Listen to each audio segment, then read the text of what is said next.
What's up, fam? It's your boy back at it again with another video, and today we're going to answer the question, what makes an industry plant? Before I get started, elephant in the room, we're gonna talk about Doechii a little later. I do have a lot to say about that discourse, but I want to start off by talking about industry plants in general. An industry plant historically describes musicians who are believed to become popular through nepotism, inheritance, wealth, or just having pre-existing connections in the music industry. Now, something to keep in mind is that typically artists' careers are very non-linear. Usually there's a long period of slow but steady growth that leads to an explosion of popularity with the release of a hit song or highly acclaimed body of work. An industry plant skips that period of steady growth. If a label discovers an artist with a pre-existing body of work and decides to sign them, set up collabs, and promote their music, that's not an industry plant. That's normal. That's how it normally works. But if someone with very little experience gets scooped up by a label due to their wealth, nepotism, or connections, they're more likely to be an industry plant. And even then, this isn't really an exact science. You can organically just blow up without any handouts or a long-standing career. It's just not very likely. The only way to really confirm someone being an industry plant is if their growth is synthetic rather than organic. But this is not how people are actually using the term. Niggas nowadays just call people industry plants when they come across an artist who is very popular that they've never heard of. Just because you haven't been tapped into somebody doesn't mean they weren't putting in the work, which is where we get to Doechii.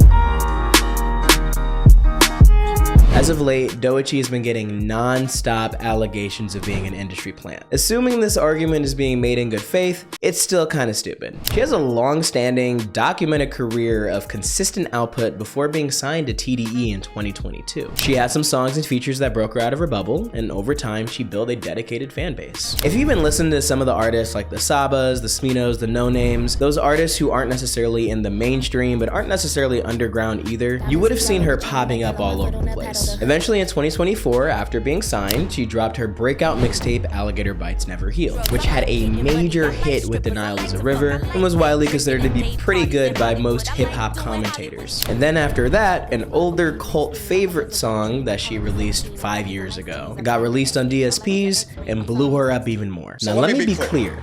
Doechii and TDE took full advantage of the eyes she was getting from this release and used that to their advantage to crash her through the mainstream, as any artist and label would do and have done. So looking at the pretty clear and cut way in which she developed over time and capitalized on her success, she basically took the same trajectory of any mainstream rapper or singer you see nowadays. You grind, you get noticed by a label, you do some collaborations, get a real hit, capitalize, then break into the mainstream. So if her track to stardom is pretty regular and well documented, why are there so many people calling her an industry plant? They hate black women. I'm keeping it a buck. This whole thing is a targeted hate campaign pushed by blatantly racist creators like Aiden Ross, who feel emboldened by how toxic, anti-black, and misogynistic just the whole internet landscape has become over the last couple of years. And don't be tricked by the self-hating niggas who hang around them. They also hate black women. Honestly, they hate themselves. And I know this because if you take a second to use Google, this industry plant narrative doesn't make any fucking sense. And they know this. They're making the argument in bad faith. Don't fall for it.